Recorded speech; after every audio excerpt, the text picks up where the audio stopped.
성경 이야기 서두에는 가인이라는 인물이 등장합니다. 그는 하나님의 인정을 받는 동생을 질투하는데요. 하나님은 그에게 화를 조심해라. 죄가 괴물처럼 널 삼키려 하나 너는 그 죄를 다스려야 한다라고 하세요. 하지만 가인은 괴물에 굴복해 동생을 죽이죠. 그 결과 하나님은 가인을 광야로 내쫓으시고 거기서 그는 성경 이야기 최초의 도시를 건설합니다. 혼자서 도시를 건설한다고요? 고대 도시는 집들이 모인 곳에 성벽을 둘러싼 걸 가리켜요. 방어를 위해서요. 가인은 누군가 자기를 찾아내 죽일까 두려웠던 거죠. 아하, 성벽으로 도시가 되는군요. 맞아요. 그 후 가인의 도시는 복수와 폭력의 문화를 양산하는데요. 타락한 왕 같았던 한 전사는 자기를 높이며 이런 노래를 불러요. 나를 협박하고 상처 입히고 명예를 더럽힌 자는 반드시 죽으리라. 이게 이 도시의 사고방식이었죠. 가인이 자기 안에 들인 괴물, 이제 그 괴물 안에 사람들이 살게 됐네요.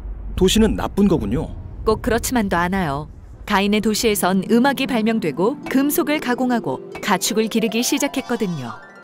그러니까 도시는 모두의 풍요를 창조하는 곳이 될 수도 있지만 시간이 지나면 결국 괴물이 점령한다는 거군요. 맞아요. 힘센 전사왕이 세운 다음 도시처럼요. 이곳 사람들은 하늘에 닿을 만큼 높은 탑을 쌓아 자기들의 이름을 높이려 했죠. 바벨론 말이군요. 언젠가 온 땅을 폭력으로 정복할 도시요.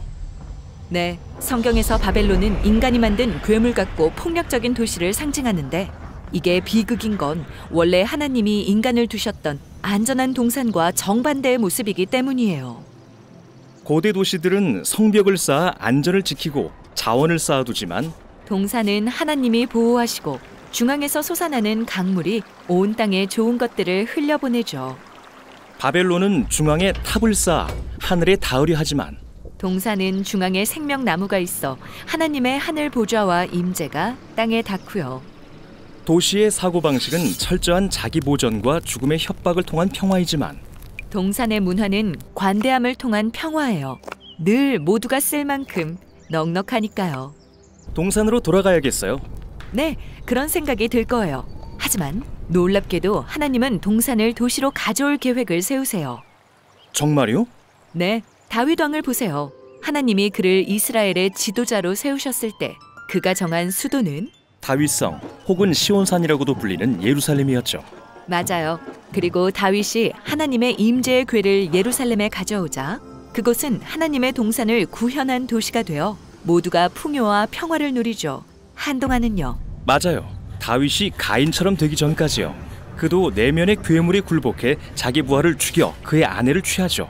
이때부터 예루살렘의 타락이라는 비극이 다윗 혈통의 왕들을 통해 시작돼요. 일부는 괴물을 막으려 하지만 대부분은 굴복하죠. 그래서 이 동산 도시는 탐욕과 폭력과 압제로 가득 찬 강도의 소굴로 변합니다. 그러다 결국 더 큰 괴물 바벨론에 망하고 말죠. 어쩌면 동산 도시는 현실과는 먼 얘기였나 봐요. 하지만 이스라엘 선지자들은 하나님이 언젠가 이 땅에 하늘 도시를 지으실 거라는 소망을 잃지 않았어요. 강물이 흘러나가고 열방이 모여드는 동산, 잔치와 평화가 가득하고 죽음이 없는 곳. 새 도시를 넘어 새 창조의 동이 튼 것 같네요. 맞아요. 바로 그 소망이 우릴 예수님의 이야기로 인도하죠. 예수님 당시 예루살렘은 난폭한 헤롯 왕이 지배했는데요. 예수님은 이 땅에 하나님의 나라가 도래했다는 선포를 시작하실 때 예루살렘에 가거나 그곳의 지도자들을 만나지 않으셨어요.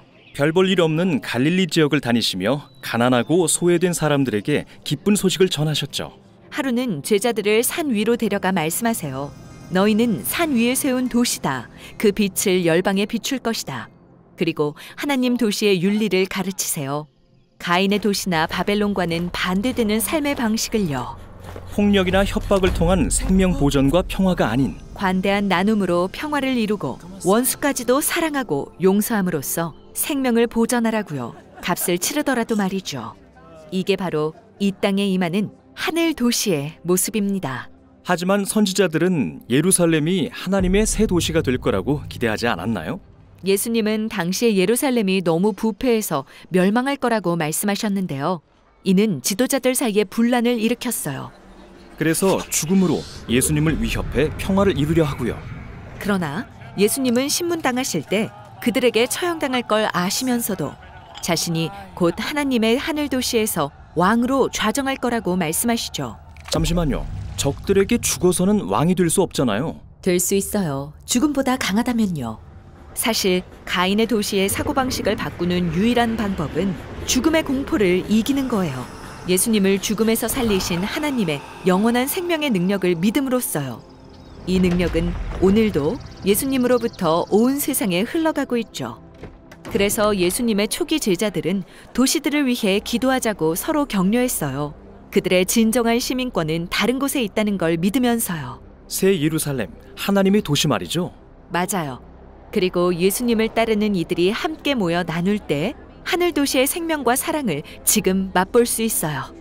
이렇게 성경의 이야기는 인간이 하늘 높이 도시를 쌓아 올리는 게 아니라 하나님이 그분의 동산 도시를 이 땅에 가져오시는 걸로 막을 내립니다. 하늘의 예루살렘, 열방의 풍요가 넘치고 거리마다 생명의 강이 흐르는 도시. 그 중심에는 십자가에 죽으시고 부활하신 예수님이 보좌에 앉아 계시며 성벽은 모두 해체될 것입니다. 이 도시의 문들은 영원히 닫히지 않으니까요.